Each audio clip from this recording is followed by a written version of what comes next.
Hey everyone, we're the Violet Reality. My name is Casey Rain. And I am Kim Camellia, and we've got another episode of Uncovering Prince for you. Yep, we did an awesome Skype video interview with the one and only Támar Davis. Yeah. You might know her from Prince's amazing album 3121 and the stuff she did with him around that time. So without further ado, here's the interview.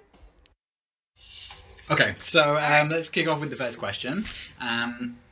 So we're going to go all the way back to the beginning. So you started out in the band Girls' Time with Beyonce and Kelly Rowland in the early 90s, and you left before they became Destiny's Child.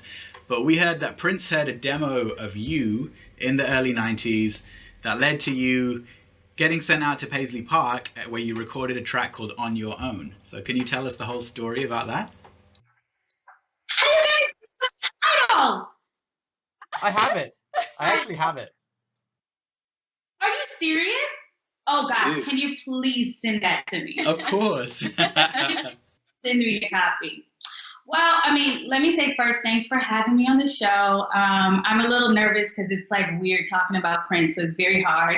And at the same time, I do have a memoir coming out, and that's later in you guys' interview, but it's a long story. I had to literally have to write it down to the point once the book was done, I was just like, wait, this happened too. Wait, hold on, this happened too. So let me try to give you guys this shorter version to answer your question. So I did a demo. I was in Girls' Time, Destiny's Child. My parents took me out. You guys have to get the book to find out why.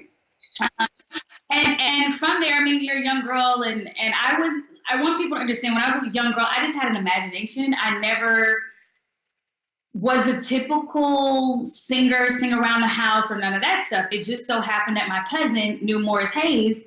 She actually had a crush on Morris. And she used to talk to my mom about him all the time. And I don't know what happened. Once again, my mother has a chapter in my book where she tells the very, very details of it.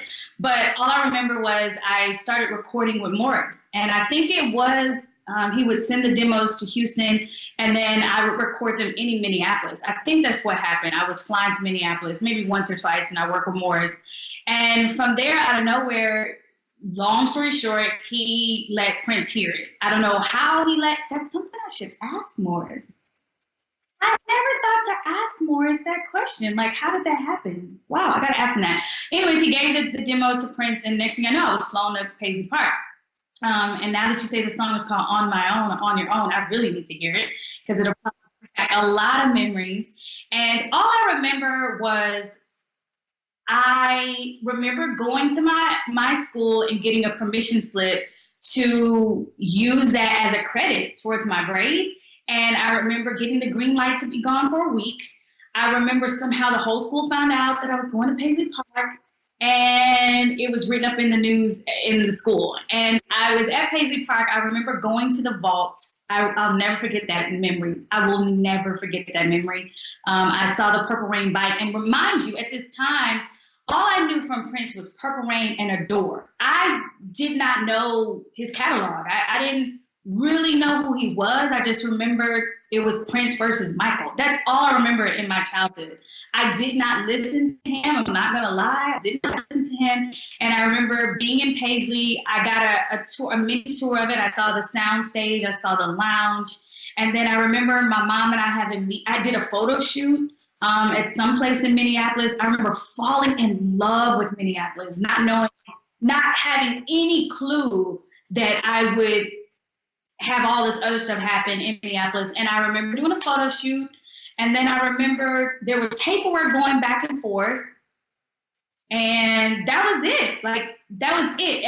I mean, it was nothing else. That was it. And I remember singing in Studio A, Somewhere of the Rainbow, that he redid for me. He rearranged it. I wish there was a way to ever get a copy of it. I'm sure if my family and I are actually cleaning out the garage this weekend in their house. So hopefully we find stuff like that when we're cleaning out. But that's it in a nutshell. That's how all of it kind of started. But I did not meet him. I don't know why he wasn't there, but I did not meet him. I didn't. Wow. That's kind of interesting because it's been a while since I listened to that demo, but like his vocals are on it, and most people sort of assume that like I think at least like backing vocals at least I think towards the end or something. Yes. On Somewhere Over the Rainbow? No, on your own. Oh my gosh, can you guys please send me? You guys cannot even air this until you send me that link. We'll send it to you Anyway. as soon as we're done. We'll drop the file in the Skype Yeah. session. God, I'm getting a little emotional. You're kidding. Okay, we'll talk about that later. Wow. I didn't know that. Okay. I didn't break into the vault, by the way, just in case anyone's wondering. Somebody else might have done. Wow, that'll add more to what's coming up in the pipeline from me, but that's crazy. Wow. Okay. Okay, so let's fast forward. Yeah. So that's what happened in the 90s, and then 10 years later, it's 2004. You're living in LA. I'm living in LA. I went to University of Southern California. I'm a Trojan, and I stayed in LA. And well, let me let you ask your question first. So that's what. Yeah. So you're living in LA, and this is around the time where Prince is doing a lot of parties in LA, and you get an invite to one of them, and you reintroduce yourself to him. Or how does it happen? So, you guys, okay, a memoir is not supposed to have more than 175 pages, and when I was approached to write it, my book was like 285. That's how many stories I have, okay? So, long story short, I started touring with Tamia. I talk about how I ended up working with Tamia, which was a huge opportunity for me. And Fatima Robinson, her choreographer, who did like Remember the Time for Michael Jackson. I mean, she's choreographed for the Who's Who. She was just very encouraging, and she became like a mentor, like a sister. And so it was 2004 when I did that tour, but I stayed in contact with her over time. And in 2005, she was doing a video shoot. Long story short, she invites me to the video shoot. She doesn't say who it's for. And so I remember, long story short, I'm driving up the mountains in Mulholland to go to this video shoot for whoever it was. And it's like 2, 3 in the morning. Eventually you learn that's how he operates, 2, 3 in the morning. And so it's 2, 3 in the morning. We're in the pool house at the old original 3121 house. And I recognize a lot of the dancers, and there were a lot of my friends, and we're just talking, and we're all just like, have no idea what we're doing. And then like around 2 in the morning, we all get called into the house, and it's very, video theme, and it's smoke, and you know what I mean? Like, it's very like, oh, okay. And so I'm sitting on the couch. I'm on like the left arm of the couch, and I kid you not, I felt this gust of wind behind me, and I remember going, ooh, like a chill. And I looked to the right, and it was him. And I remember just looking like, oh my God, that's Prince. But it wasn't like oh my God, it's Prince, I'm a fan. It was like, oh my God, I technically worked with this man in my younger years. How is it that like it's him right here? And so long story short, things happen between there, and they shoot like maybe 15 minutes of a video footage, and then they said it was a wrap, which was weird. Long story short, that was like a Friday. Saturday, we all got a call as extras to come back to the house because he was putting on a party. And I called Fatima, I called like some of the other dancers I knew, and they were like, oh, I'm not going. So at first I thought it was just like a hoax, like it wasn't real. And long story short, I had some really bad issues. I couldn't walk for some reason Sunday morning. Like, I tell this story in my book about what happened. I ended up going to church, and the night before, lo and behold, I'm giving you guys a big nugget. I had a dream that I met a fair-skinned man who was short, and I exchanged numbers with him. I didn't think anything of it. And that Sunday, I had just crazy, weird, I couldn't walk. It was weird. And I went to church, and I was just praying and whatever. And I was like, well, I'm going to go to this Prince house party. And so me and my mom go. She's afraid of heights. It was raining. We get halfway to the house, and she's like, I can't do it. I can't go this high. So, of course, in my mind, I'm like, oh, this can't be happening. I have to figure out a way to get back to the house. Long story short, I end up going back with a friend of mine. And I walk in, and Cora was on drums. Josh, her husband, was on bass, and Frank McCone was on keys. And to the right, Prince was like playing pool with friends. And then I went to the ladies' room, and I came back, and Sheila E. was on drums. And I was just like, oh my God, like Sheila E., like I'm like in like arm's length of Sheila E. And so long story short, it's like 3 in the morning. I don't know what happened. And people started to leave, and it wasn't a packed party. And my friend was just like, I'm not going to, leave this house without introducing myself to Prince and saying, thank you for opening your doors. And I was like, well, I'm not doing it. You do it. But Prince was like at the end of his stairs. The way the house was built was like at the doorway, there was 2 stairs. So he was like at the side he was like standing at the bottom of one of the stairs. And he goes up to him and introduces him. And I noticed Prince was real cordial with him. So I was like, okay, well, I had no idea what I was going to say. I'm not going to lie. So I noticed he was nice. And I was like, well, let me just say hi and thank you. And I just said, hey, my name's Ashley. Thank you for opening your home. He said, thank you. Thanks for coming. And literally, I guess God just took over my lips. And I was like, yeah, you recorded a song for me when I was 11, Somewhere Over the Rainbow. And he looked and jumped. And but it wasn't like he was like, don't say that here. It was kind of like a, where have you been kind of look. It was really weird. And he was like, well, what have you been up to? And I was like, oh, I just graduated and da-da-da-da. And it was a whole nother story. And that's how that happened. Oh, wow, that's crazy how you had like a dream then like the night before and that sort of predicted that you were gonna like have that day. That's amazing. Yeah. It's stuff like that I forgot to put in the book. So it's like you guys are helping me remember. Good. You're gonna have like 250 extra pages after this. Okay, well. Is that right? So, I think this is this whole era of Prince, around the mid 2000s, is a really interesting era because he's coming off the back of Musicology, which has been his the biggest tour of the year. Made more money, sold more tickets than anyone else's tour. His album was doing really well, and he obviously did the Grammys with Beyonce as well.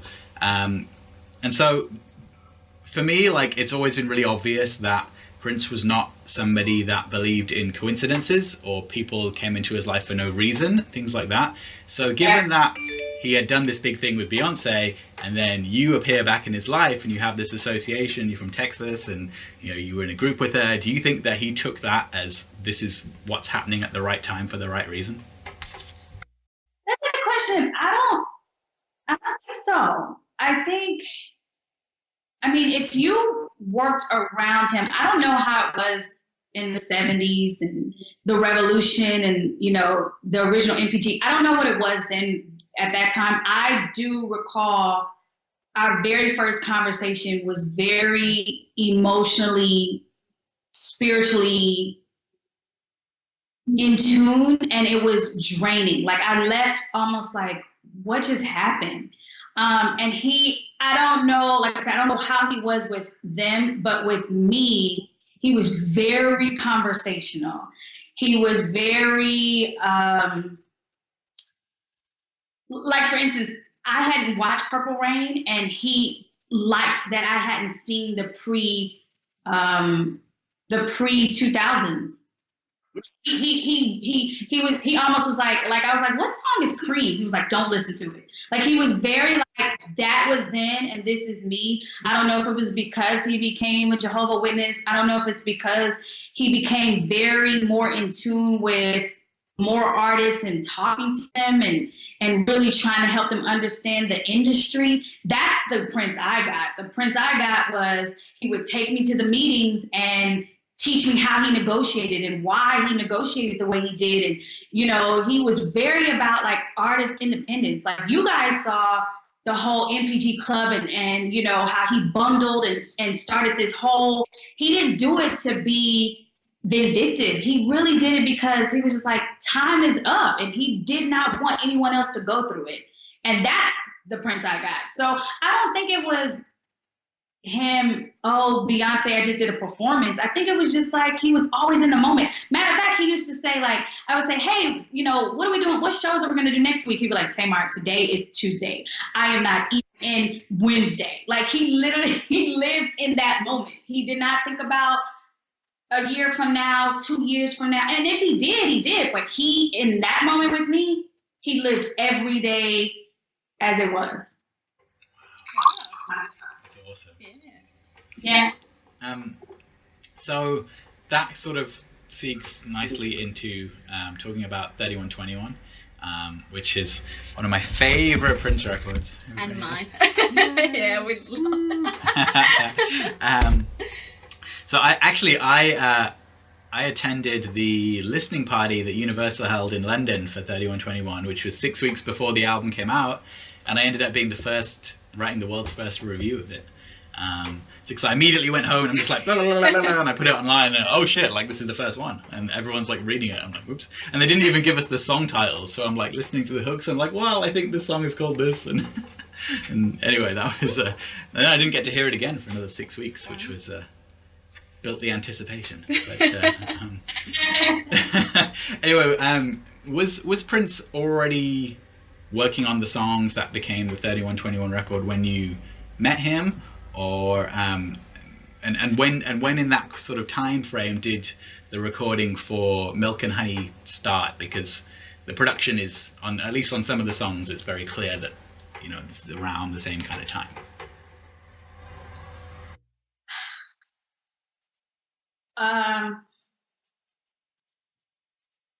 When we started, long story short, after I reintroduced myself to him, the book tells all of what happened up until then. Like, there was a conversation that took place that night. He was like, come up to the house and sing and record anytime. And it was a lot there. And a month later, I ended up being in the house band. So to answer your question,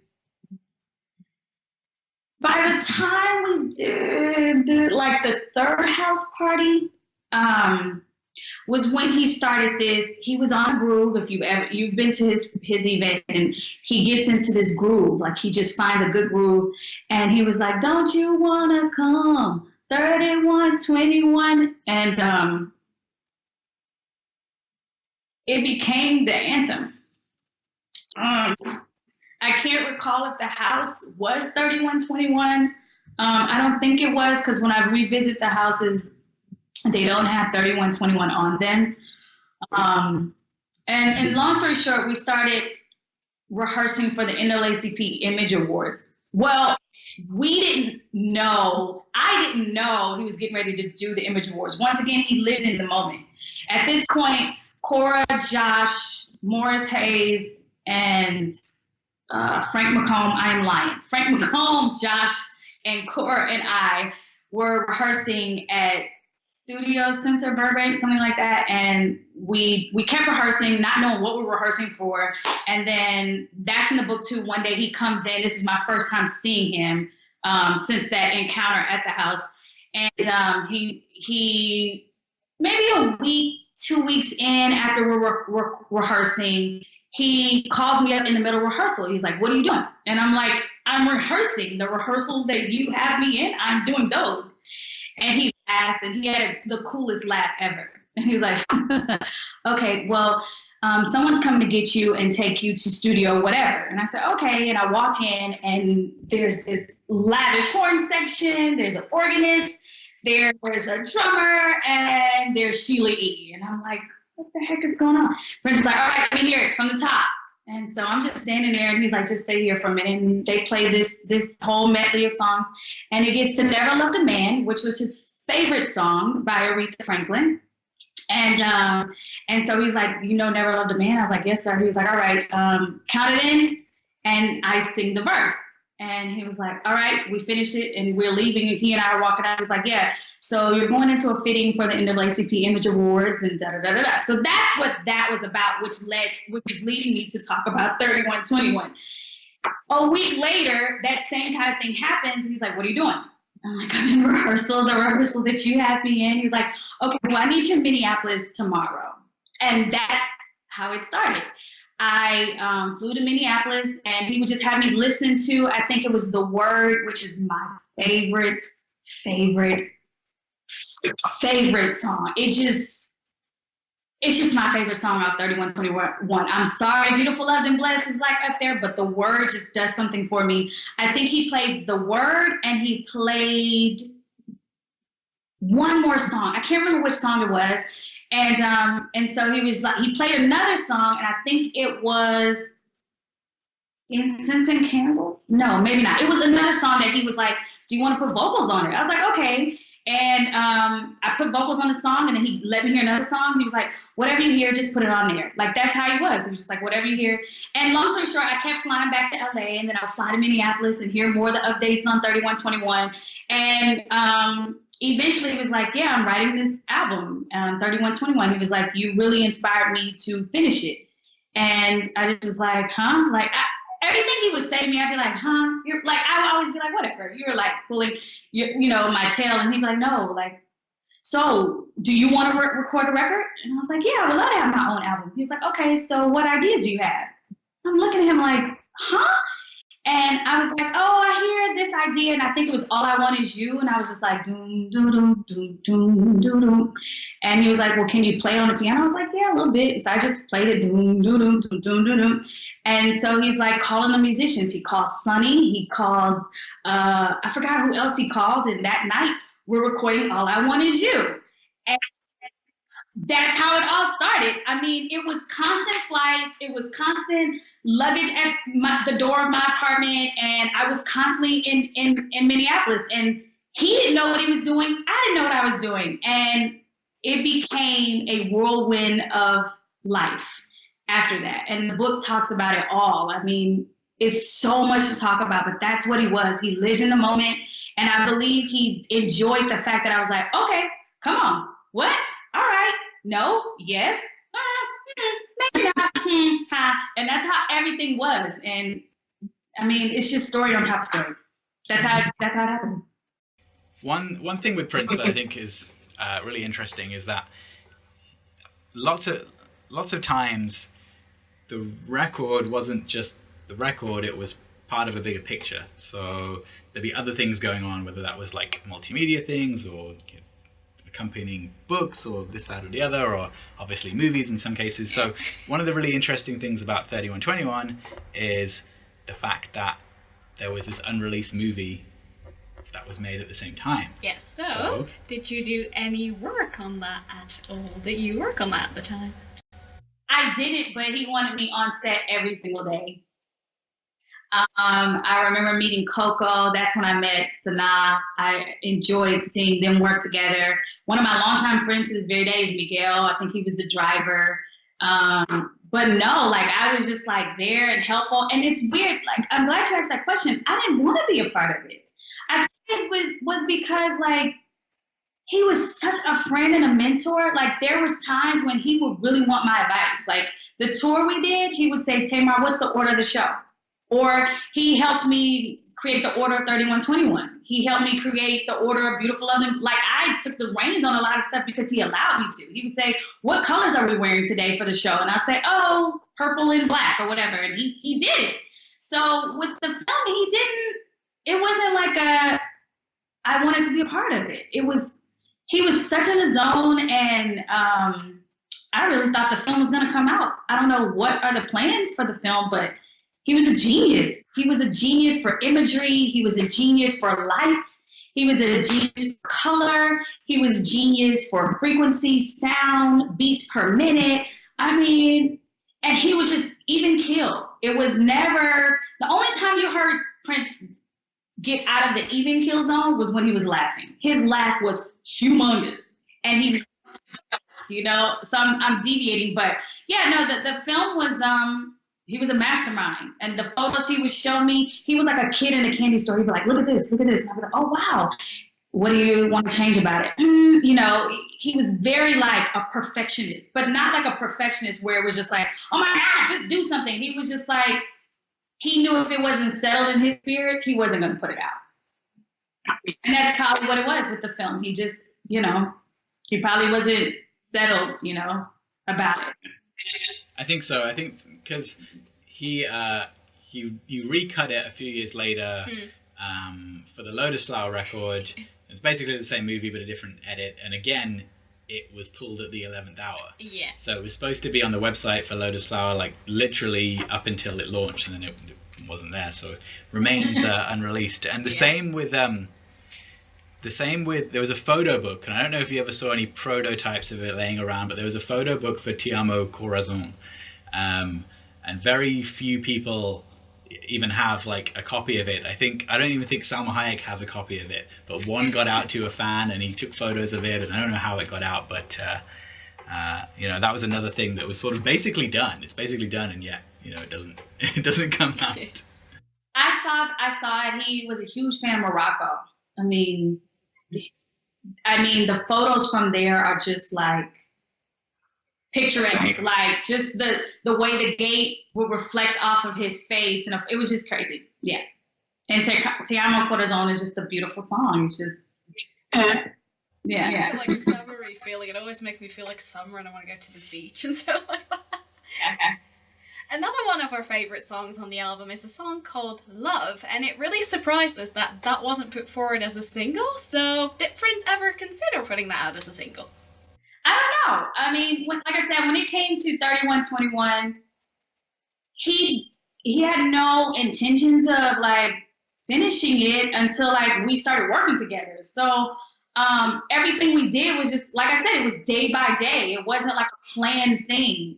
Looking back on it, I wish we had more plans for the both of them, but I don't want to give you my love. I love that song. Like, I just, like that album I can't listen to because I've been seeing a lot of documentaries or whatever on AXS TV. They have something out and they were saying how that album was so reminiscent of the old Prince. I don't know if it was the old Prince or not. I just remember from beginning to end, it was just a banging record. So I don't know. I wish there was more visuals. I do. But at this time, though, like I said, a lot of the meetings that he brought me in on with a lot of major networks, he was very frustrated with how the operations were. And that's all I can say to it. I don't go into details, even in my memoir, about one of them in particular. But he just was livid. He was livid. He was livid with the business. And when he would ask questions and the CEOs of some of these companies couldn't answer them, it really made him livid. So, and that might have been what it was. That might have been what it was. It might have been he didn't want to create the visuals so that people could keep making money off of it. I don't know. But they're some of the greatest songs ever. So. And it was a #1 album. His first number one in the album charts for many years, I think, actually. But you know what? It still trips me out how a lot of Prince fans, like, when I travel and people recognize me, they don't know that record. They don't know the 3121 album. I'm like, what? And I'm like, how do you not know this album? But they don't know the album. I think they all stopped at, like, what was the album right before that? Musicology. Yeah. Musicology. I think people stopped at Musicology. Really? Yeah, I just did an event and most of them did not know those songs. Like Black Sweat came on and some of us were like, and some of them were like, what album is this? And I was like, what? How do you know? Oh my god, they need to listen to it if they don't know it. Little message to the audience, tell us your favourite songs on 3121 and please let us know that you know the album because you should. Yeah, yeah, that's crazy. I don't know, because it seems like there was a number of years where Prince sort of got ignored by the industry, maybe as a sort of, backlash to him not wanting to play their games. But with that record, it seems like, they recognized him again because it was #1 and because you guys obviously got the Grammy nomination for Beautiful, Loved and Blessed. Congratulations, by the way, for that, which is always something that people want to get, Grammy recognition, things like that. So it does surprise me that fans don't know that. Yeah. But I don't know. It's come to England, we all know it. Yes, come to. I gotta get there. Yeah, definitely.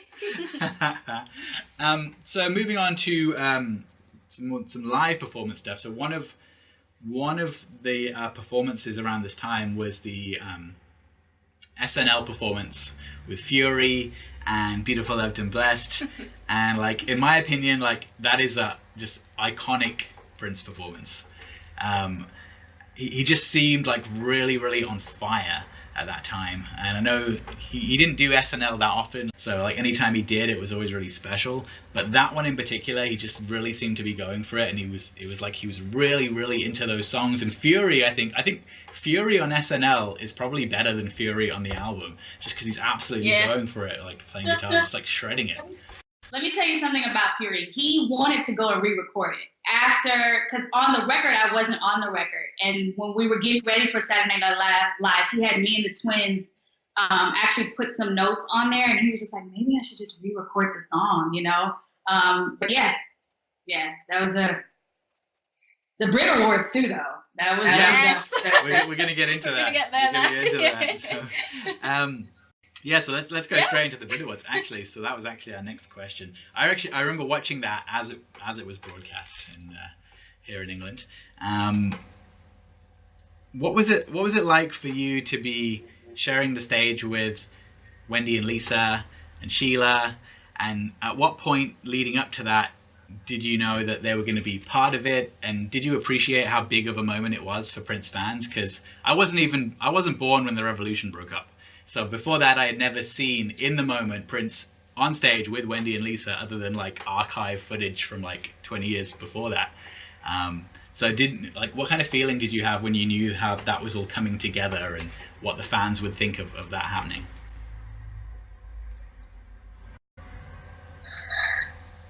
I just saw the footage from the Brit Awards like a month ago because a fan sent it to me, and I don't remember any of that stuff happening. And I like broke out in tears because I did not remember that moment. Everything with him was like, okay, let's go. I once again, like I said, as a child, I wasn't raised around Prince and music and the Brit Awards and like Saturday Night Live. Like that wasn't in my household. Like it wasn't because it wasn't discussed. We just, my childhood was very childhood, like slumber parties and, you know, and I didn't have friends who were singers. So I wasn't around or influenced by anything. So at this point, when we go to London, I was just excited to be in the UK. Like I am not gonna lie to you. I did not know what the Brit Awards were. Never knew. I didn't know what the Brit Awards were. And I remember going to soundcheck and Kanye was there. And Kanye was like, do you want to come and see my my soundcheck, be in my soundcheck? Because he wasn't letting anyone in. But for some reason, I guess because he knew I was with Prince, he was like, do you want to come in and sit in on my soundcheck? I was like, okay.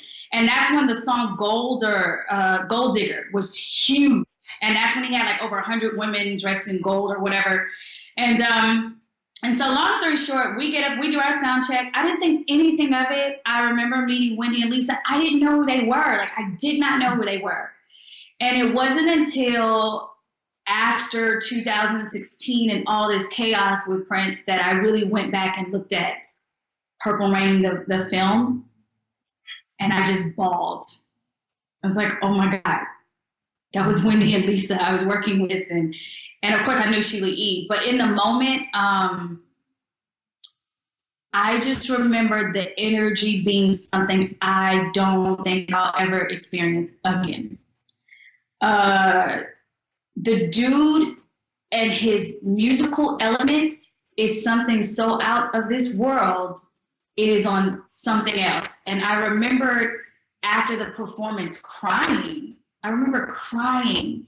And I remember looking at him and like, you are something outside of this world. And I remember he started crying.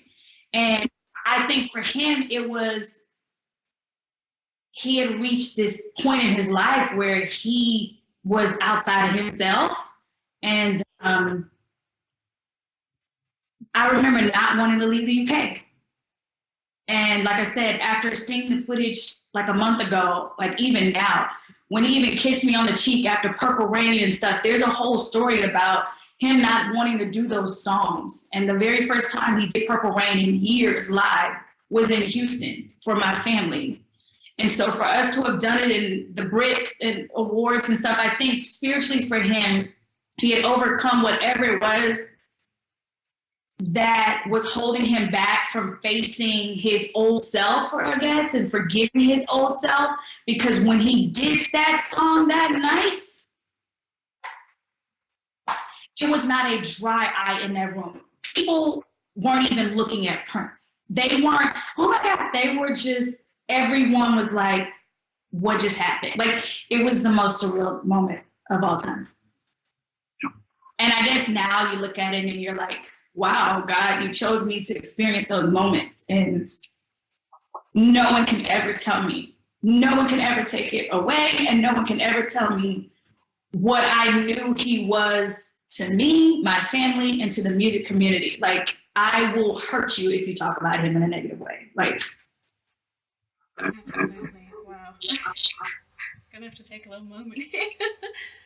It's really like emotional. Wow, that's even Sheila E. playing her percussion, I was just like, what is going on? Like it just is, I don't know. It was just amazing. But for me, like watching it live, like it had been so, like fans had been waiting so long to have Prince playing with Wendy and Lisa again. See, that's the stuff I didn't know, so it makes more sense looking back. Like, wow, you know what I mean? Like, wow, you know? Yeah, it was just an amazing moment for sure. For sure. I mean, not even just among fans, but I remember like just talking to people in general about that Brit Awards, because I don't watch the Brit Awards anymore, mostly because I think most of the acts on it these days are pretty terrible. Yeah. But growing up, I used to watch it every year, and you talk about it. You talk about it with your friends and family. It was like one of the highlights of the year, watching the Brit Awards. Like I remember watching the Brit Awards in 1995 when Michael Jackson did Earth Song, and it was like the #1 song, and like that was the biggest thing. Like nobody talked about anything else for like months and months and months. And so 2006 was still when the Brit Awards was a good show. Let's just say that. You know that's crazy that you have that experience with it, because I'm like, I wasn't born in and I'm not from England obviously, so I didn't know how big it was either. So I was like, oh, all right, Prince did this on the Brit Awards. It's like a huge moment that he was back with, like he was on stage again with Wendy and Lisa, but I didn't know that the Brit Awards was such a big thing either. So I was like, all right. Like he did the Brit Awards. The setup of it and the round tables, I enjoyed that, but that was really it. I didn't know it was like a real thing. I think what's his name? James oh my gosh, he's at the tip of my tongue. One of the biggest artists of the time. Gosh, anyways, he was hosting or no, James no. Blunt. James Blunt. Yeah. I remember that. Yeah. Okay, so let's Let's take a moment. Yeah. Kind of want to like jump in the screen and come give you a hug now. So hard. Yeah. Let's move into talking about your semi-unreleased album, Milk and Honey. And for the viewers, I'm going to talk about the backstory a little bit. And the reason I say semi-unreleased is because it did hit the shelves in Japan for a brief period of time. So the first that I remember hearing about your record is this little leaflet that came inside 3121, and that was on the back saying it was coming out in May 2006, and we're like, ooh, Tamar's album's coming out, awesome. And originally called Beautiful, Loved and Blessed after the song, and then renamed Milk and Honey later on. Which actually, Milk and Honey is probably my favorite song on the record, I think. So it's phenomenal.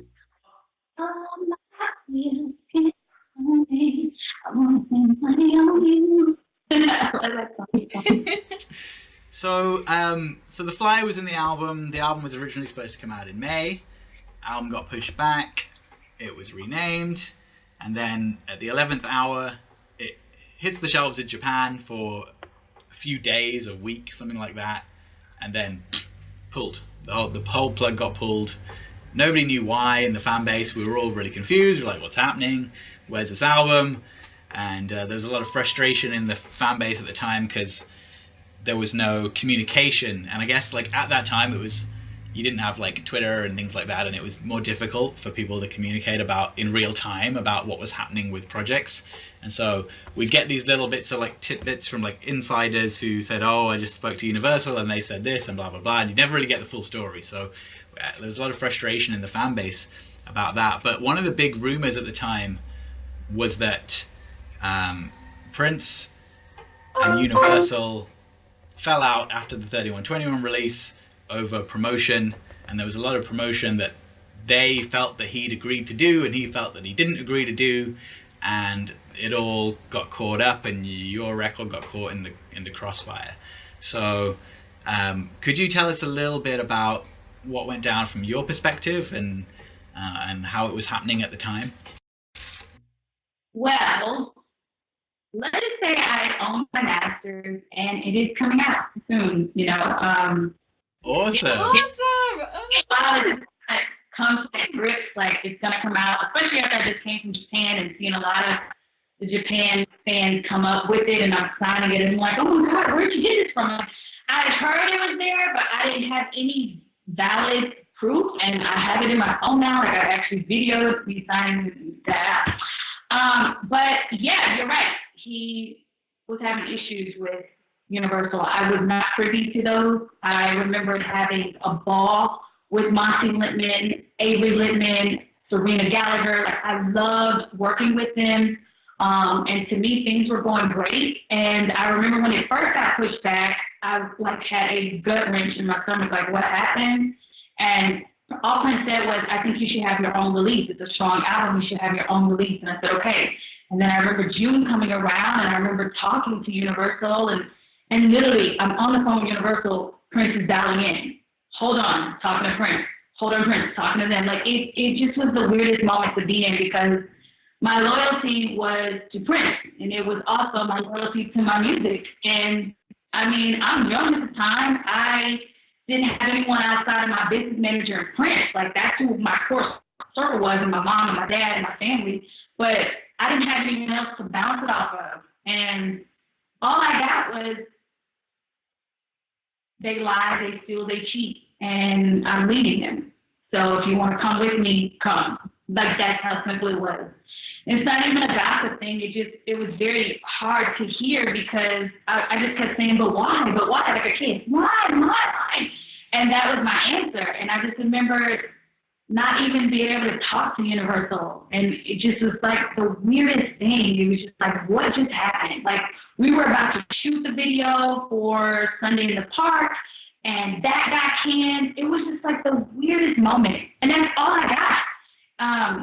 And then when I heard it was in Japan, I was like, okay, whatever. And that was it. I mean, literally, that was it. And that was it. There was no talk about Milk and Honey. And I remember reading the blogs, and it really hurt me, because I didn't know other people who had worked with him had things in the vault. Like I was unaware of all of this.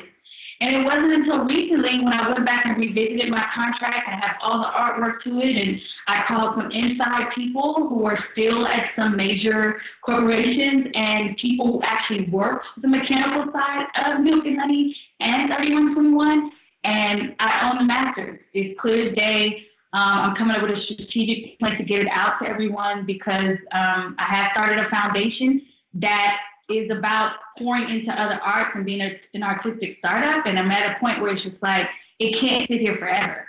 And so, I mean, that's literally it. It's nothing else at all. It's no, I mean, you know, sometimes you don't want to know what happens behind the scenes, because you don't know what you're really being protected from sometimes. And, you know, yeah. Wow, that's fantastic to hear that it's coming out, though. Yeah. It's finally coming out. I'm actually creating a whole interesting little campaign around it. So I'm excited. I'm so excited to finally get it out and tell the story with it. Like, I own the masters, and who better to teach you about owning your masters but Prince, you know? Definitely. Yeah. One thing that I have to know. Was the album cover inspired by the Ohio Players? Heck yeah! As he just said, we're doing a photo shoot, and that's how he was all the time. Like, we're doing a photo shoot today, and just, come with clothes or whatever. And I remember having like a little kiddie pool in the ballroom of the house, and I stood in the middle of it, and then I think my mom and the makeup artist were like pouring honey and milk on me, and he just kept saying, "Have your hands like this," and that was it. That's where it came from. That's awesome. It's gorgeous. My mom didn't like the album cover. I love it just because Prince was involved. And some of the photos during that time, he was the photographer. So Nice. Yeah. All right, so this is one that I really, really want to know. So, given that you speak multiple languages, because I'm bilingual as well, what are you actually saying in the beginning of Holy Ground? I need to listen to that. We might have to answer that question. Let me go back and listen to it. Let me try to sign in now, actually. I think I said something like, Heavenly Father, guide my route in this hard life. Something like that. I gotta remember though. Like I'm showing you guys something that no one's seen, but like I have all my artwork for Milk and Honey. I'm looking at it like we didn't put the words in here. Yeah, we didn't put it in here, but that's that. Wait, you guys are seeing stuff like for the first time, huh? This one. This was in the back house of the second house. And then I don't know why he wanted us to go on the street and take these random photos of me hitchhiking. And then, like, I have all the artwork from the album. This is one of our very first photo shoots at Paisley Park. That's like, he always saw me like performing with the orchestra. And like, I just have so much of this stuff. It's ridiculous. Okay, let me put this up. Yeah, so that's that. Aside from the title track, my favorite song from Milk and Honey is probably Redhead Stepchild. Because I just think it's just phenomenal. Yeah, Redhead Stepchild, amazing song. And it kind of for me, it sits in the vein of whenever soul artists, particularly in the 70s and 80s, did like real rock songs. So like when Janet did Black Cat, that's it kind of sits in the same vibe for me. I just think it's a great song, and you don't really hear it like that much with R&B acts these days. You don't really hear too many rock songs on that album as much as you used to on their albums. So it really stands out for me because of that. But do you have any specific memories or thoughts of recording that song in particular? It's funny. I don't remember recording that song. I remember how we started the song. How it started. We were at Studio Center rehearsing with the band, and he came in, and it was more musicians. John Blackwell was there. It's the first time I met John Blackwell and some other musicians. And I remember he just was vibing at this point, and I think he was like,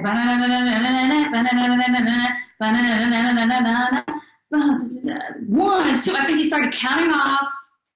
I think John started playing, and it just became this rock song. And he's just like on this groove, and he walks over to me, and he was like, "Can you write something to that?" And I was like, "Okay."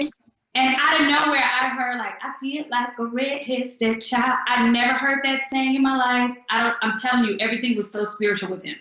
I was like, I feel like a redhead stepchild, don't have a place to lay my head. I feel like a redhead stepchild, don't need, like, I just started this chorus, and then he stopped it and started again, and then I just was like, I've been thinking. Like, I just went there, because I'm a huge Tina Turner fan. And so we recorded it. I don't remember when we recorded it, but just to give you guys a hint, that's one of the leading songs that's coming out in this collector's item, is that. And it's crazy because across the board, it's my dad's favorite song. It's everyone's favorite song. And I think, like you said, it's because no one's really paying homage to the rock sound. And that's who he was. He was very, very rock, Prince was. And I feel like that's a huge lead song that reintroduced me to people. Like, I'm rebranding myself. I'm doing a whole bunch with that one particular song. And not to mention, we did it on Good Morning America. So I'm giving a little too much, but I'm going to do a visual for it and everything. And And that's so crazy. That's like your favorite song. Like that is my favorite. Like even when I hear it and his soloing on there is like you know it's Prince. It's not like, oh, is this Prince? Like when you hear it, you're like, that's Prince. That's Prince. Yeah. Definitely. But I remember when I flew back to Minneapolis and he let me hear the final version, I cried. I was like, you're playing on my song. He's like, what did you think I was gonna do? I was like, no, you're playing like 28 bars on my song.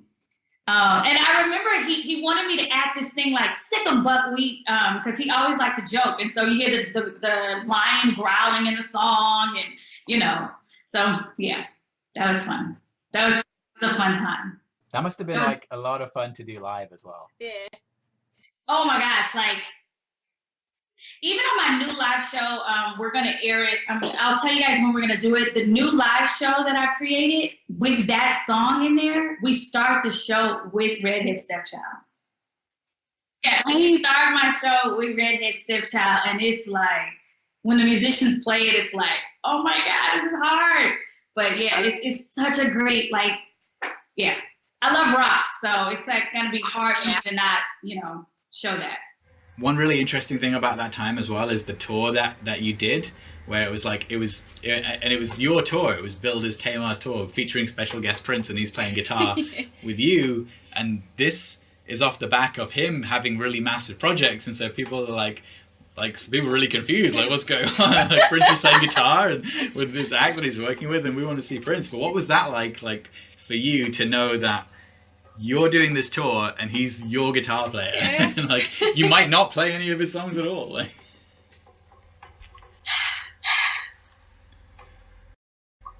I don't think it ever hit me until I think it was after an award show, and he had the who's who at the house, and I remember it was Mariah Carey, Common, and I want to say Erykah Badu, and he kept saying, I'm her guitar player. That's all I want to do right now. We would just be in the lobby, and that's all he would say was, I'm her guitar player. Sometimes he would have some of the artists, we would be talking about the Bible. And I remember a time with will.i.am, and like the sun is about to come up, and he's like, listen, I'm going to bed. Tamar, finish this off. Like he was that kind of guy, and I don't think it ever hit me that it was Tamar featuring Prince. I think one of the fans sent me a link of one of the tickets of Tamar featuring Prince, and I think, once again, you can't help but cry, because I was living in the moment. He taught me how to live in the moment. It's hard to do that now, but he taught me how to live in the moment, and I guess when you're living in the moment, you have no reason or rationale to assess the situation. I didn't assess that situation like that. I'd never assessed it like, oh my God, I'm working with Prince. He was like cousin, Uncle Prince. Like he would come to my baby brother's basketball tournaments and fly to them. Like I never put two and two together that he was Prince Rogers Nelson, the greatest of all time. It was never those kind of moments. So when we did that tour, like I said, he would say, what songs do you want to sing today? Or there would be moments, I am not lying to you, as God is my witness, we would walk out of our dressing rooms and we were wearing the same exact color without discussing it. It would be like, what? Like it would shock him. And that, it was Tamar featuring Prince. Like, I don't know what that feels like. I still don't know what that feels like. I'm still like, was it really Tamar featuring Prince? Yeah, it was. So, like that wasn't a thing that happened a lot. No. Like he never played sideline to an artist he was working with for tours, like that's not a thing. Like, it's crazy. This is the thing. Before we started this whole journey of sorts, he would say stuff, but like I told you, I'd be like, yeah, right, whatever. And he did. He said, growing up, I've always. This is how it was one day. He was like, my mom had a nose like yours. My mom had hair like yours. And he was kind of saying to me, looking back, he was always with the fair-skinned women and the women that were more on the sexier side. And to the fans, I started becoming the chocolate curvy girl with hips. And I think that got to him. And there would be times after the tour, we would get up the next morning and get ready to get on the flight, and we would drive to like a convenience store, and he would go in and get all the newspapers, and he would let me read them until he read them. And I was like, why can't I read them? He was like, I don't want anyone bashing you. And then when he realized no one was bashing me, he would let me read them. You know, he was that kind of guy. Like, he was so protective of me. But I say all that to say he told me one day, he said, I've always wanted to play guitar with a phenomenal vocalist. And I was like, oh, you know, I didn't think anything of it. I was like, oh, okay, you know. And then when it happened, I was just like, I still was like, oh, okay. But I never looked at it as like, he said he wanted to do this. So why am I not more like somewhere else on cloud nine? I was just living in the moment.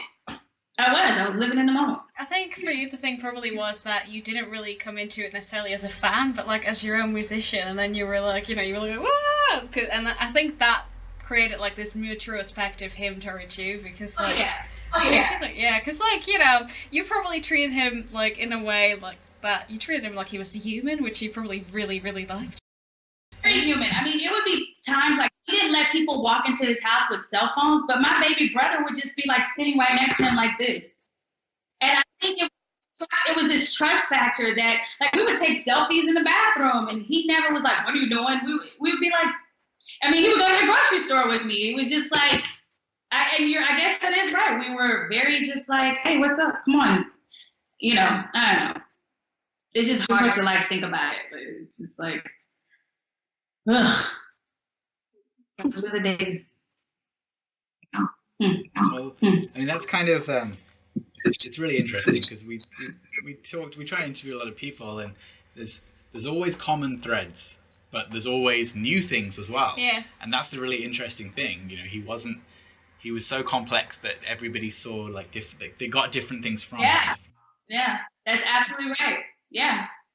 That's the most amazing thing. For my years, a lot of people were really like, why is he doing this for her? Like, that was the thing. Like, they were like, some people, I mean, Morris would say, I've never seen him like this. You know what I mean? But once again, I'm young. I'm not comparing myself to his time with this artist or that time. And I mean, I just didn't. I just was there. I was just there. And I think he really, really, really, really liked that. And even when we talked up until, you know, 2016, he will always reminisce on those days. Like, he would just find himself trailing into those days, and we would talk about it and just be like, wow.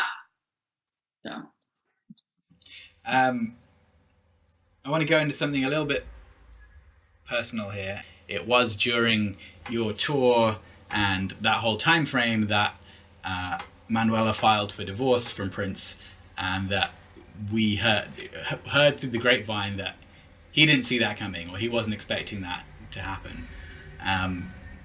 Do you remember that when that happened, and did he talk to you about it or anything like that? It was crazy. You're the first person to ever ask me about it. I don't have a problem talking about it. Manuela was always there. Like, when I first reintroduced myself to him, and we went into the studio at his house and we're vibing around or whatever, he went to get her just to hear me sing. She was cool. All of a sudden, she wasn't there. We never talked about it. Never. And at the time, it was just me, him, Cora, Josh, Frank McComb. And then once the tour started, it was Morris and the twins. No drama. We didn't hear him ever gossip. Even when he talked about Universal, he had no negative words. He was not that type of guy. Like, he didn't have that kind of atmosphere around him. And all of a sudden, Manuela was gone. Like, he never said anything. We didn't ask. It wasn't discussed. That was it. Like, literally. It sounds very weird to say, but that's how it happened. I saw her, and then I didn't see her. That was it. Really? I tell people a lot of times when I have disclaimers, when I'm meeting and working with people and stuff, I say, listen, don't try to figure me out. I'm as cool as they come, but you gotta realize I'm a byproduct of my upbringing, my experiences, and my mentors. That is really it. And I don't make excuses for it anymore. I used to, you know, but if my no is a no, it's a no. And if my yes is a yes, it's a yes. And some things don't cause for an explanation. Where did I learn that Prince. And you want to be able to let your voice be heard and explain everything, but it started from him. And that's an example. He didn't skip a beat. We didn't skip a beat. I didn't see him shed a tear. You know what I mean? Like, I don't even know how else to say it. It's just that's the first time that question has ever been asked. And that's the honest to God truth. She was sweet as pie. She was there, and then she wasn't. And that was it. And I just want to clarify for our viewers that are watching, we do know Manuela, and we've had lots of talks with her, and she went out for lunch with her in LA and stuff. And obviously, you know, we don't ask her about what happened in your marriage, because you don't ask those kind of questions. But I think with Prince, it's like some stuff you just never get any context around anything, and it's just really frustrating sometimes. Can I say something there? Now he's not here to if you got divorced from someone, you wouldn't want someone else snooping through your divorce. No, you don't want it to be out in the public eye, and I respect that. Yeah. Like, I respect for their divorce to have like stayed private like that. So yeah. I guess people are just different, and obviously lots of fans really enjoyed reading Maite's book. Yeah. You know, the good and the bad and the whole story, and I think, ultimately it would be really great if everybody told all their stories, but some people don't want to, but, and that's the... Yeah, and I think it's healing, but, one thing that I have to say is that looking back, Prince wasn't private. He was very in tune with a spiritual side of him that did not allow you to know certain things about him because of whether he could trust you to handle them or not. And that's the only way that I can say it. Like, that's the only way I can say it. There'll be things that, like, I would have a dream or a vision or something, and I would just tell him. But that's just me. I come from that lifestyle where my mom has an intuition. She'll tell me. I mean, since I was little, I was that type of person. So I would do that with him, and he would just kind of look at me like, but then the next day he'll come back and say, hey, so you know that dream you had? And he'll start to talk. And that's what he was with me. But once again, I'm sure everyone wants to know a lot more, but I have no reason to not talk because it was nothing bad. It was all like if he did something, I'd be like, why? And he would laugh, I was like, I was just like, now that doesn't make sense, and he would laugh and he'd be like, okay, Tamar, or something like that. But so, speaking of Prince as a mentor to you, what would you say is something that you learned from working with him, or maybe even just like personal things that you still take with you in your day-to-day life? Like, what's the thing that you value most that you still take with you? Like, what did you really, really learn from him?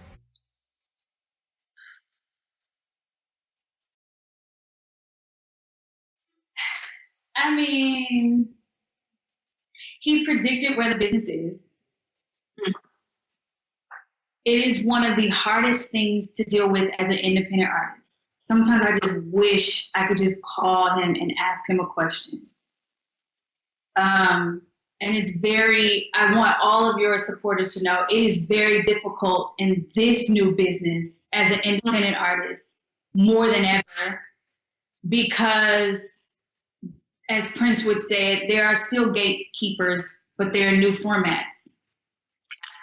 And the very first conversation we had at the house was, I'll never forget it. He said, do not worry about where the music business is going. He said, keep focusing on your live performances and your gifts.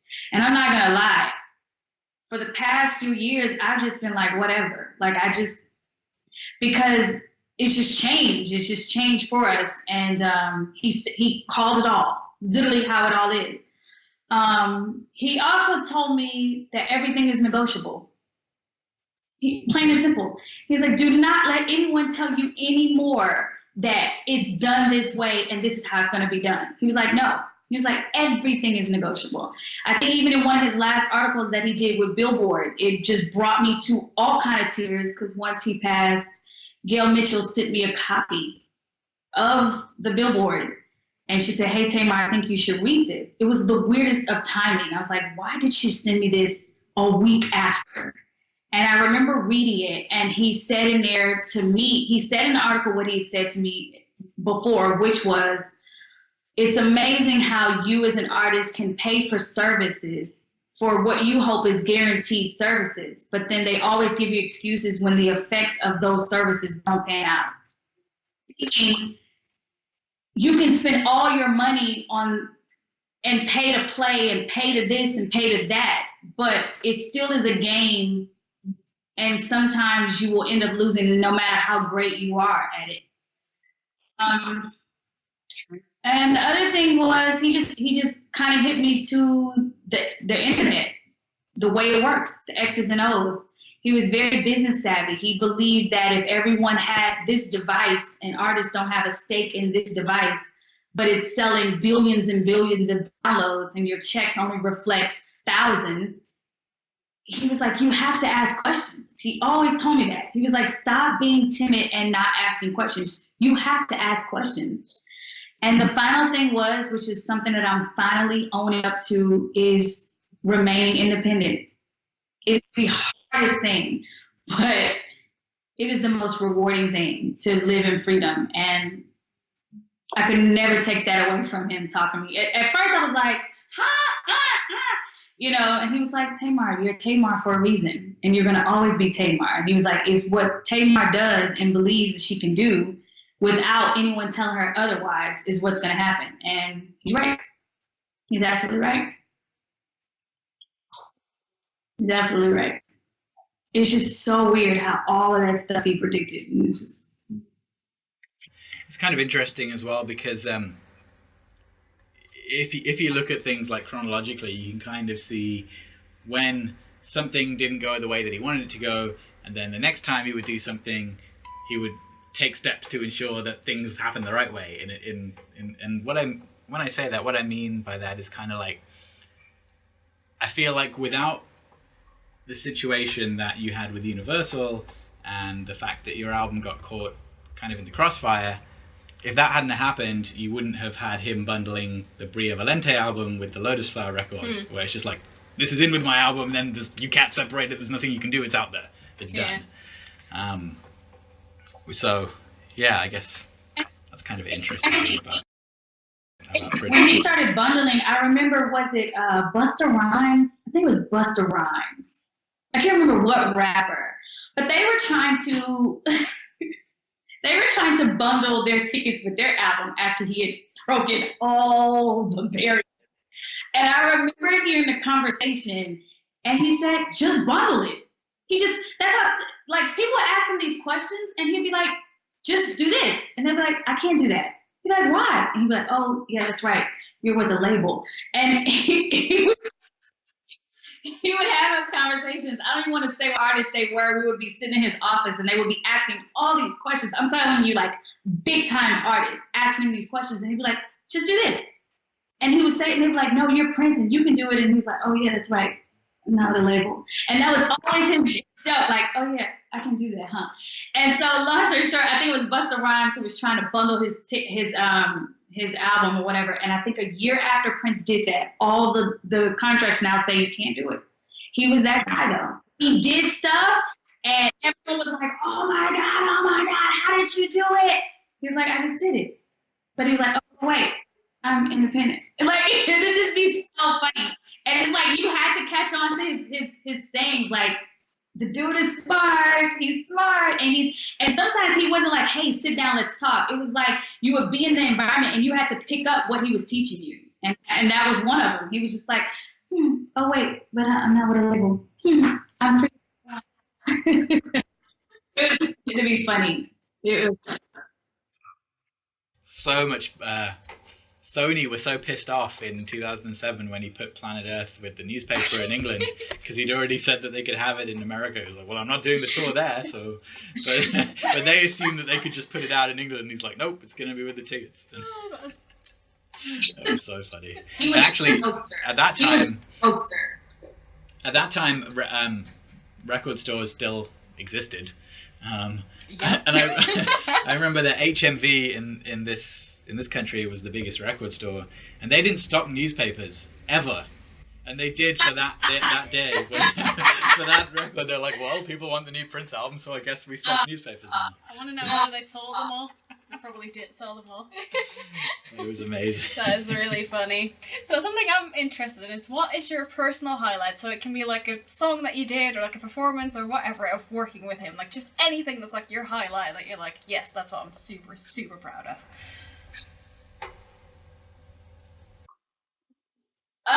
Let me give you two. Just because one of the fans sent me a picture again. Okay, so chronologically, he's a jokester. And so I was telling Prince about Tyler Perry. And I would say, like, when he would call, I'd be like, hello, you know, and he would laugh all the time. Like, I really miss his laugh and stuff. Oh, like, I can hear him now. Like, I'd be like, hello, and he'd be like, what are you doing? And finally he said, why do you keep saying hello? And I was like, oh, it's Tyler Perry, da-da-da. So after rehearsals, I would bring the DVDs over and we would watch Tyler Perry's plays. And the thing was like, Medea's Family Reunion and one other one had been out. And so at the next day he calls before I come over for rehearsal, and he's like, hey, when you come over, bring a nice pair of clothes. And I was like, okay.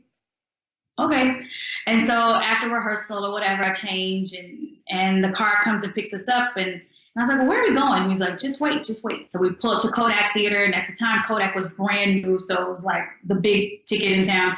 And we go through the back, and I saw two mentors of mine that I had worked with when I first started working in LA, Cassie Davis and LeVan, and they were backstage. And I was like, what are they doing here? Anyways, the lights go dark, we go in, we sit down, we're like on the 6th row, and the curtains come up, and there's some actors coming out or whatever. And then right, like maybe scene 2, scene 3, Tyler Perry walks out as Medea. And he was like, you gotta scoot over. You're gonna laugh too loud. You need to scoot over. So I'm sitting like 2 seats over from Prince, empty seats in between us. And to my right is Shaka Khan. Tyler Perry comes out, and if you know Tyler Perry plays, love Tyler Perry plays, he has this motif where he schools the audience on classic songs of all time. And so they're all singing different classic songs or whatever. And so Tyler sits on the arm of the couch, and he pretends like he's strumming a guitar. And you hear zoom, and the lights go up, and then Prince goes, never meant to cause you any sorrow. And this was at the time, he had never sung that song. So at the time, he's like, never meant to cause you any sorrow. And he looks at me like, come scoot over. And I come and sit, and I'm looking at him like, never meant to cause you any pain. The whole audience is going crazy. And I mean, it was the most surreal moment ever. And he gets to the only one to see you laughing in Purple Rain. And he puts the mic in between us, and I harmonized with him. Wow. Another one was, what was the other one I was going to tell you guys about? Oh, so you guys are going to laugh at this one. Good Morning America. We're doing Good Morning America. Da, da, da, da. I did not know anything about Wendy Williams' show. I did not know who she was, nothing. All I know was Universal set up this interview for me to go to the Wendy Williams show, and it was a radio show. I did it. Prince didn't like it. He let me know. He was like, you went to Wendy Williams? I was like, yeah. Like, I'm just all upbeat. I was like, yeah, da, da, da. I don't like her. I was like, oh, okay. He was like, she does nothing but gossip. And I mean, he just, like, literally was so hurt that I went, y'all. And he's like, okay, well, I'll just see you tomorrow. And that night, we were supposed to go and perform an after party. So when he said, I'll see you tomorrow, y'all, I cried. I was like, oh my God, I didn't know it. Like, I'm just crying. Midnight comes around, I can't sleep. What are you doing? In my pajamas and rollers, about to lay down. No, come down to the club. I was like, you're not mad at me anymore. He was like, no, come down to the club. And that was history. It was just funny because he really was upset. Like, he was upset with me. He was very upset with me. I wonder if she maybe said like some things about him that weren't true in the past. Well, what was funny was when I did the show, she, like I said, I didn't know her tone of the show, and when she started baiting questions like, what is he like for breakfast and stuff like that, I just remember sitting there looking like, yeah, he likes eggs. Like, I was answering her like, well, yeah, he likes pancakes. And once we were done with the show, she was like, "You are really cool." She said, "I thought you would get an attitude with me." I was like, "What's there to get an attitude about? You just asked me normal questions." But I guess it's the way she asked him that he didn't like. And yeah, so, but yeah, that was a very weird time because he was like, "Well, I'll see you tomorrow." And I was like, "Not tonight? No, I'll see you tomorrow." And then midnight, what are you doing? No, come out to the club. Okay, so yeah. Do you remember recording any songs that didn't make it onto 3121 or to your record? 3121 was just that. Like after I started adding vocals to Love, and whatever other songs, he knew. He was very strategic and like, I like this song. He would ask me my opinion and he put it on there. And there was no extra songs unless he did them and I didn't know. And then the last staple on it was Get on the Boat. And that's when he pulled in Sheila and everyone. But for mine, we had a song called Esther that didn't make the record. So it was based off of the biblical story of Esther. But other than that, and that's my mom's favorite song. To this very day, she's like, "Where's that song, Esther?" And I was like, "I don't have a copy." But no, 3121 was strictly those songs. And then Beautiful, Loved, and Blessed. My album, Milk and Honey, it's just that one song, Esther, that didn't make it. So we're going to have to go to the vault and get it out. I'm going to find it for you here. For 3121, there was one track. I think I talked to Sam Jennings about it before. His track called Streets of Panama. I don't know if you remember that one. Oh yeah, but I think that was more for the movie. It was supposed to be on the album, but probably I guess when the movie was supposed to come out, and then when he decided he wasn't going to put the movie out, maybe that's when he decided it doesn't make sense to put this. One awesome thing that we want to talk about is that we have been lucky enough to see the MPG in the last year on like 2 occasions. Yeah, we've seen him 2 or 3. Two or three occasions. 2 or 3 occasions. Yeah. Been hanging out with Morris and with Tony and with Jill Willis And Tommy. and Tommy Barbarella and all the awesome people. And Jill's been really good to us. She always hits us up when they're coming to the UK, and I think they're doing so much great stuff. And you were part of the shows in Australia, I think, in the last year. And so what we want to know is, are you going to be doing some more shows with the MPG, and are you going to come over here? I think I was asked about the UK. But isn't that coming up? I think I'm missing it. I think I won't be a part of it. Yeah, there's a show. I'm getting ready to go back on tour on the West Coast, so no, I won't be able to be there. But they did ask me, and I couldn't come. But yeah, we did Australia and Japan, and that was just, whew. Those dudes were playing like they were 20 years old. I mean, they were playing like, and then of course that was my first time seeing Morris since 2006. That was hard, and that was my first time meeting Tony. That was my first time meeting, who else? Kip. That was my first time meeting Kip. Ugh, it was just weird. It was weird, and I think we cried several shows on that tour. But yeah, it was.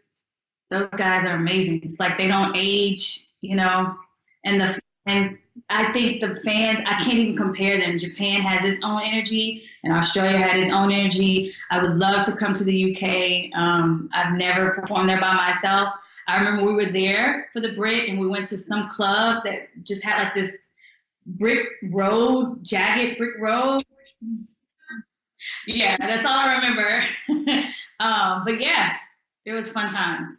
Always loved working with MPG. I think though still one of my deep dreams is for all of us to be on one tour.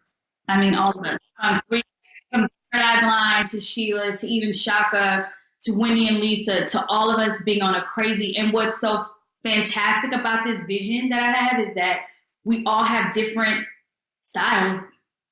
And I feel like it would bring a whole world together of just, some amazingness. So we'll see.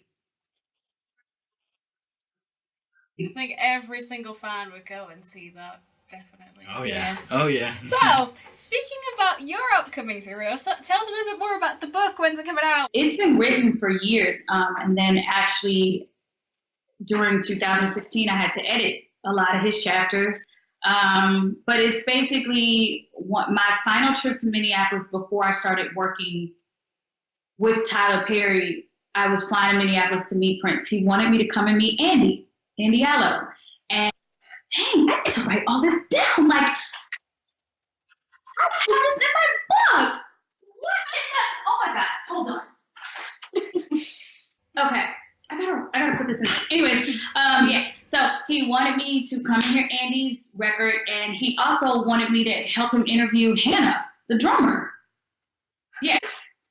I was like, oh, and I hadn't heard from him in like 2 years. So it was weird. It was like, hey, what are you doing? Can you come to Minneapolis? Yeah, okay. And so on that flight, I remember hearing it was my final flight to see him for a long time. Like I felt like I wasn't going to see him for a minute after that. And I literally heard the word Damascus. Like, I was like, Damascus? So I had to go in the Bible and look it up, and Paul's journey on Damascus and how he finally got a revelation about a lot of stuff. And that conversation with Prince was like a huge revelatory thing about where he wanted to be, and he wanted to get into Broadway, and it's called The Sign of Damascus, and it's talking about the power of being an independent artist. And of course it talks about my time from Girls Time to Prince to Tyler Perry, and even The Voice, and what happened with that. And so that's the whole journey. It's like the power of being an independent artist, and how everyone always says, how did you meet Prince? And they still like scratching their heads. How did you meet Tyler? They're scratching their heads. How did you meet so-and-so? And my journey has literally been like, I just put one foot before the other and pray that God orders my steps. And lo and behold, on this journey, there's an illumination of something, and something happens. And as I keep walking, there's another revelation and something else happens. And that's what the book is talking about. And it's talking about how you can never really plan your life. And you have to be humble enough to know that you don't plan it. Like God really just orchestrates it if you just, want him to, and just believe that you're going to keep seeing miracles. And my life is nothing but a miracle life, I guess. And so that's what it's about. And so I was going to put it out this year. But I think I'm going to bundle it as well.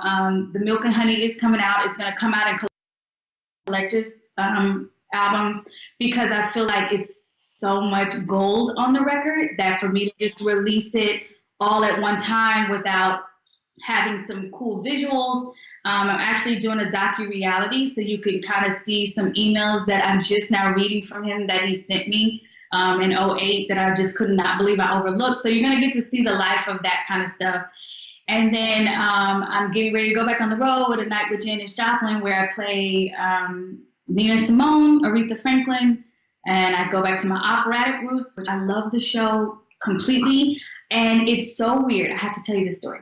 When I first started rehearsals with A Night with Janis Joplin last year, I did not know the song I did on my tour, Támar featuring Prince, Stay With Me, which was one of his favorite songs, was Janis Joplin. So when it came to do that song in the show, I lost it. I was like, oh my God, that's the song that he loves. Stay with me, baby. So I don't have an exact date yet, but the Milk and Honey will be collector's items. The first one is Redhead Stepchild and All I Want Is You, and then 3 other unreleased songs that I've never released before. So they'll be in bundle packages. So it won't just be Milk and Honey songs. It'll be Milk and Honey songs with songs that I've never released. And yeah. Oh, amazing. Wow. Yeah. I wonder if you talk to the family, if you would be able to like film some promo stuff like at Paisley and talk about like. Yeah, we recording the songs there originally. That haven't would be reached really out to them cool. yet, just because it's so hard. It's just still hard, But we will. I've gotten some emails from the legal side of stuff, dealing with other stuff and other people. I'm like, I don't want to get involved in that stuff. But yeah, we will, because there's other ideas that we have with the whole Milk and Honey and the words Milk and Honey and what it means, even biblical Milk and Honey, the land of Canaan, and abundance and stuff like that. So yeah. I feel like, obviously they do the museum and they do celebration and things like that, but I feel like Paisley and the people running it, they should be really proactive in working with the people that made music there. That I've yet to really tap into that. Like I couldn't believe that I finally started working with MPG this year. So I think it's going to have its timing. I wish we all collectively had more say. Like you said, we all have different sides of him. I really wish it was a way for us to all, because not all the songs were recorded there. Some of the songs we did at the house in 3121 in LA. So, yeah, I wish it was easier. But I guess we can just cross our fingers and hope that they do reach out more and ask us, hey, how do you guys see it, and how do you think we can do next year's, Remembering Prince? And hopefully I'm there next year, so we'll see. Thank you guys so much for talking and wanting to hear my side. Thank you for talking to us. Thank you for talking to us. It's been amazing. Thank you so much. Loads And of fun. definitely keep us in the loop with stuff that's coming out, and we will talk about it and spread the word. Definitely. I will. All right. Thank you so much. Thanks, Támar. Catch you later. Have a good day. Hey, I'm Anna Fantastic, and you're tuned in to The Violet Reality.